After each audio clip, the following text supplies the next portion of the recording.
Hürmetli vatandaş, bugünkü leksiyalarımızı başlayımız. Leksiya dese de Roze. Washington'da sözlerimiz bugün çizlağı 2020 yıl.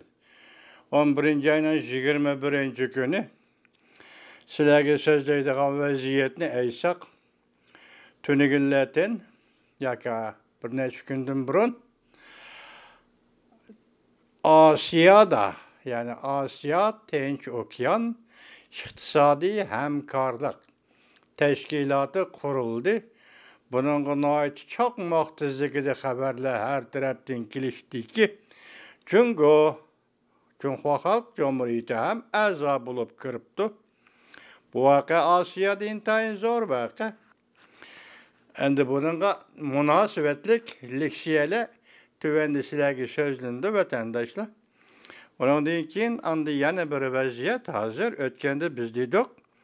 Amerika Qo'shma Shtatlarda bir nafar senator Tayvanlik prezident Tsai Ing-wenni Amerikaga taklif qilish to'g'risida fikr qo'ydi dedik. Bugun endi Amerika hazır hukumat kabinetining a'zosi, ya'ni ki muhit, yani ekologiyalik muhit idorasining ministeriyaka boshlig'i vakillar umikini boshlab kelar ayda 12. ayda Tayvanni ziyorat qilgan bo'ldi. Hozirgi vaziyat mushu yerda. Yani şunun münasebetlik aldı sizlerge tayyorlab chiqqan leksiyalar böyle burunqidagi yazma şekilde uzun emas.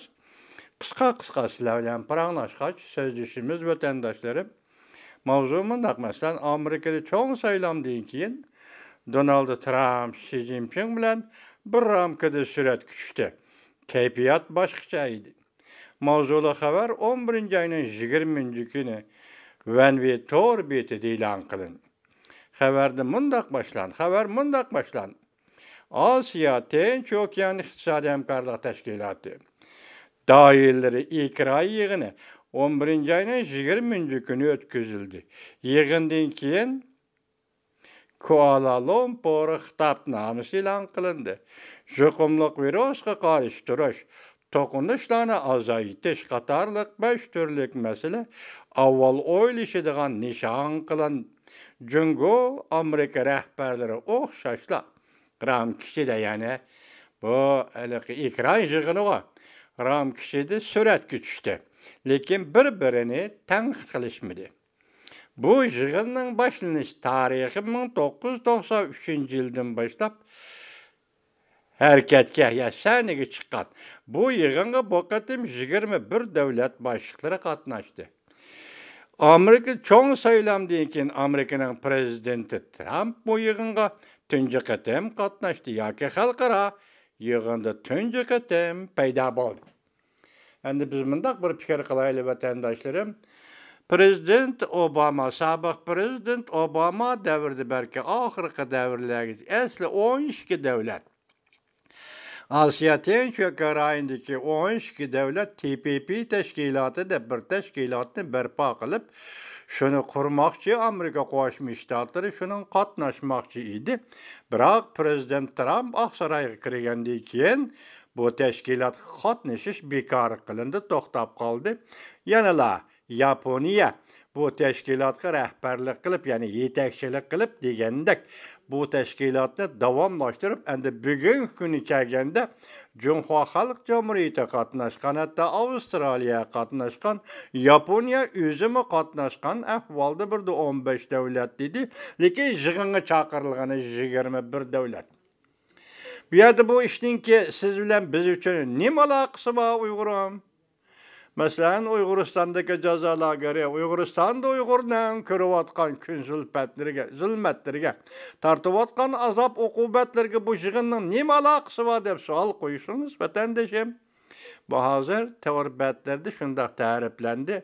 Hatto obzorchi Li Yiping nima dedi desangiz, bu hozir iskanjaga elish. Mening so'zim emas, Li Yipingning so'zini aytsak, Junguni iskanjaga elish. Onu qeqib etmey, qatarga elib kirish, iskanjaga elish. Asiyada iskanjaga elish dedi. Hazır endi Reis Xi Jinping'in yoki Cumhur Halk Cumhuriyeti'nin şuarıga insaniyet ortak gavdesi degan şuarıga endi Asiya Tinch Okean ortak gavdesi degan savol qo'shildi. Hazır Cumhuriyet'nin teşviqat organları ve ona televiziya gazet matbuatlarida hazır bu yig'inni o'zi kontrol qiladigandak, bu yig'inga o'zi yetakchilik qiladigandak, bu yig'inning keyingi taraqqiyot va hammani kontrol qilib turib Jungo o'zidan qo'lda tutib turadigandak mushunda katta qiyofat o'tirg'i chiqishi boshildi vatandoshim. Bu nima ishlimi demayli ma'qul. Jungo hukumati shuning qatnashdi deylik, lekin boshqa tahlilchilar da Osiyoning vaziyati ramkisida intayin zor özgürüş yüzbedi deydi. Bu özgürüşün nime ekanligi, nimeden ta'sir berdigan, nimeden nishon, ifoda ko'rsatadiganligi siz bizga tahi oydin emas. Lekin buning hayron qoladiganimiz, sobiq prezident Obama davrida Jungoning TPP Asiya Tinch Okean iqtisodiy hamkorlik yig'iniga qatnashi rad qilindi. Bugün endi Amerika Qo'shma Shtatlarida kim Aqsaroyga kirdi tahi bu belgilanmadi. Agar prezident bo'lib Joe Biden Aqsaroyga kiradigan bo'lsa, hurmatli vatandosh, u chaqda musha Osiyo ekonomik yayni Asiya Tinch Okean iqtisodiy hamkorlik yig'iniga Jungoning qatnashganligi to'g'risida qanday fikr qiladi? Masalan, Amerika Qo'shma Shtatlari bu tashkilotga, xalqaro iqtisodiy tashkilotga qatnashmamdi, qanday ifoda bildirdi? Bu yerda gap nima dedingiz? Sobiq prezident Obamaga muavin prezident bo'lib turgan Joe Biden shu vaqtda bu tashkilotga yoki bu iqtisodiy tashkilotga Jungoni elib kirdigan niyati yo'q edi. Jungoni bu savdo tashkilotining sirtiga qaqib etmoqchi edi. Biroq prezident Trump Aqsaroyga kiribla bu TPP'ning taraqqiyotini bo'g'ib tashildi yoki keraksiz qilib etdi. Bugun endi oldingizda bu TPP yana o'tirg'i chiqdi. Bu da 15 davlat bo'lib qatnashdi.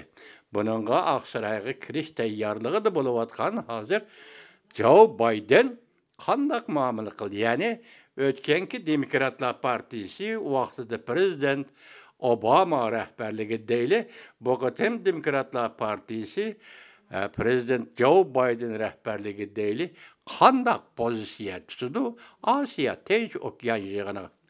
İqtisodiy hamkorlik yig'ini bu qiziq ish. Bu bir qiziq ish emas. Hatto Yaponiya ham shu vaqtda Amerika taraf turib Jungoning qatnashishini rad qilgan edi. Jungoni bu tashkilotga elib kirish to'g'risida Yaponiya shu vaqtdan bir og'iz gap qilmagan edi.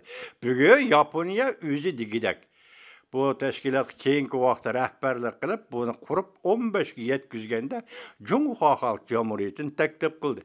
Yaponiya nimada bo'shab ketdi? Jungo Kompartiyasi nimada bo'shab ketdi?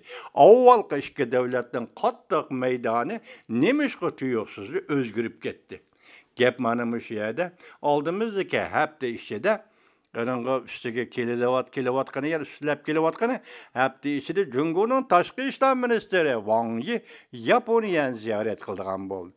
Shinzo Abe hokimiyat beshib turgan 8 yil mobaynida Xi Jinping yoki Jungoda har qanday bir rahbar Yaponiyani ziyorat qilishni iltimos qilgan bo'lsa, hozirgacha rad qilib kelgan edi.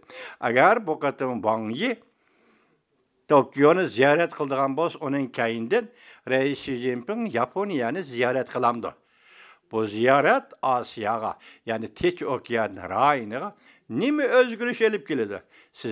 Bizdan kutadiganimiz bu vaziyatning o'zgarishi Uyg'urlarga nima o'zgarish olib keladi degan masala.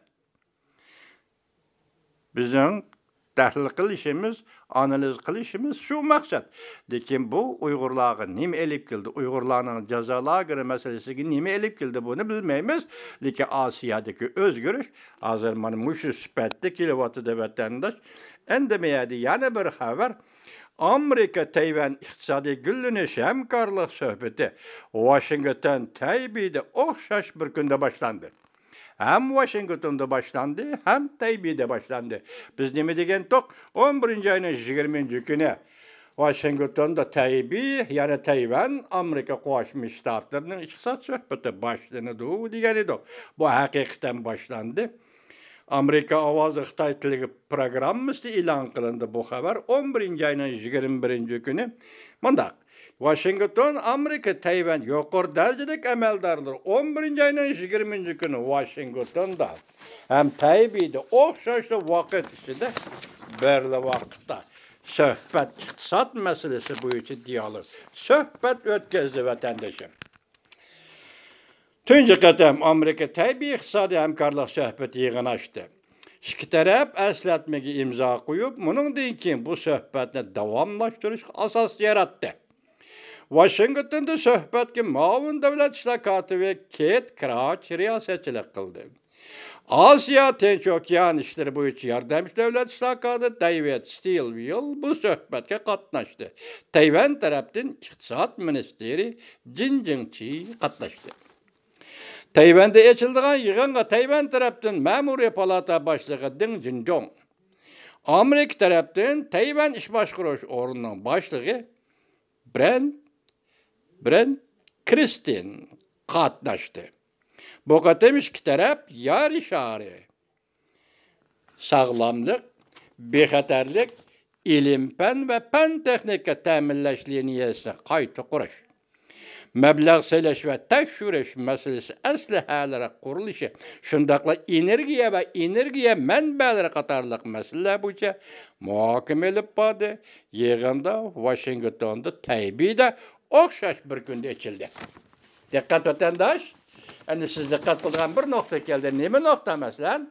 Azər Asiya Tinch okean, Kuala Lumpur İqtisod hamkorlik yig'ini xitobnomasi e'lon qilindi. Buning Junxo Xalq Jamhuriyati qatnashdi. Shunami? Yaponiya yetakchi o'rinda hozir qanchalik yetakchilik qildi bilgili bo'lmaydi. Chunki Jungoning shuari hozir kuchayib ketdi. Endilikda 20 kuni Washingtonda Amerika Tayvan iqtisod suhbati, yana dialog.